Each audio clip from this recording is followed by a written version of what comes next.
प्रिय विद्यार्थियों, अपन ने भोजन के पाचन के बारे में पढ़ा था।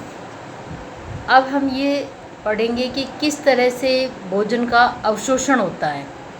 तो भोजन के अवशोषण की बात जहाँ हम करते हैं तो भोजन का अवशोषण मुख गुहा में किसी प्रकार का अवशोषण नहीं होता है।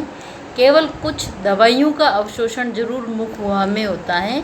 जो जिह्वा के नीचे की जो म्यूकस मेम्ब्रेन है वो कुछ दवाओं का अवशोषण करती हैं, जैसे आइसोप्रिनेलिन और ग्लिसराइल ट्राइनाइट्रेट। बाकी मुख गुहा में किसी तरह का अवशोषण नहीं होता है।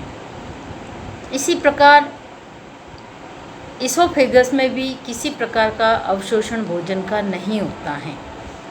आमाशय में भोजन का पाचन तो काफ़ी होता है, लेकिन अवशोषण की बात करें तो बहुत कम पदार्थों का अवशोषण होता है। कुछ दवाइयों का अवशोषण आमाशय में होता है और विटामिन्स का अवशोषण भी हो सकता है कुछ मात्रा में, नहीं तो ज़्यादातर दवाओं का अवशोषण जो है आमाशय में होता है। अवशोषण आंत्र में होता है। आंत्र के भी दो भाग होता है, जैसे कि मैंने बताया आपको। अग्र भाग को हम डिओडिनम या ग्रहणी तथा पश्च भाग को हम इलियम कहते हैं। डिओडिनम में मुख्य रूप से भोजन का पाचन होता है, जबकि इलियम में पचित भोजन का अवशोषण होता है।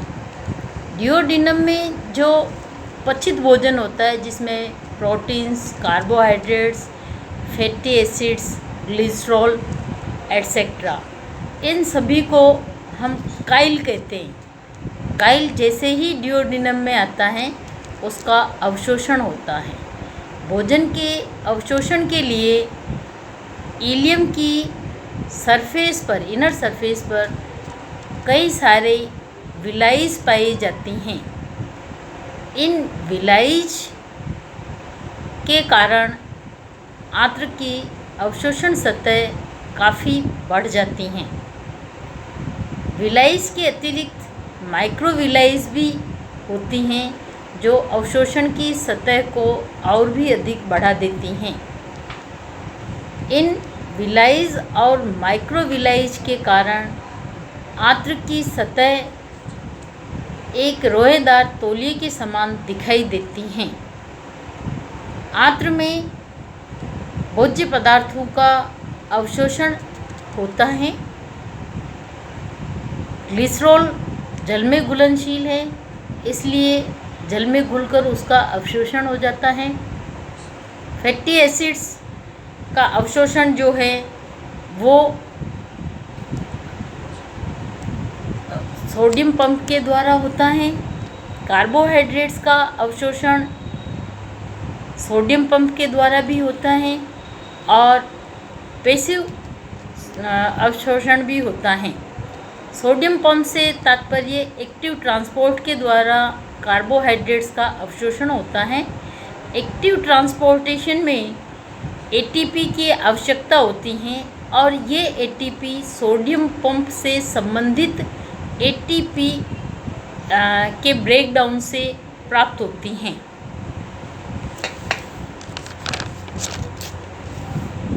लैक्टोज का पाचन आसानी से हमारी बॉडी के अंदर नहीं होता है और लैक्टोज जो है वो बड़ी आंत्र में चला जाता है।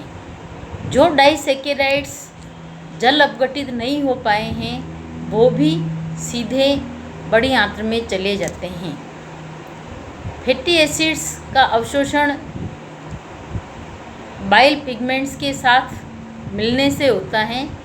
जैसे ही इनका अवशोषण हो जाता है, अवशोषण के बाद बाइल पिगमेंट्स वापस सेपरेट होकर लीवर में चले जाते हैं। हिपेटिक पोर्टल सिस्टम के द्वारा सभी डाइजेस्टेड और एब्जॉर्ब्ड सब्सटेंस जो है वो हिपेटिक पोर्टल सिस्टम के द्वारा परिवहित होकर लीवर में जाते हैं।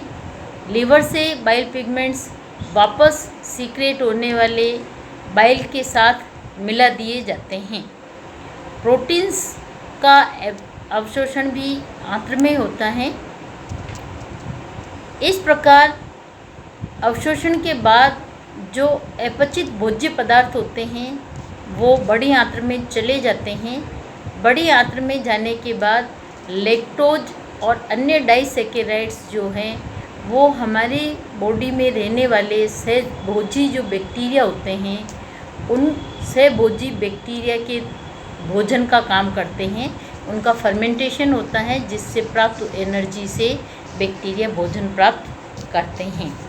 शेष अनडाइजेस्टेड फूड फिकल प्रोडक्ट के रूप में रेक्टम में स्टोर होता रहता है। उससे वाटर की अधिकांश मात्रा अवशोषित कर ली जाती हैं और जैसे रेक्टम से फिर ये आवश्यकता अनुसार इसका त्याग कर दिया जाता है।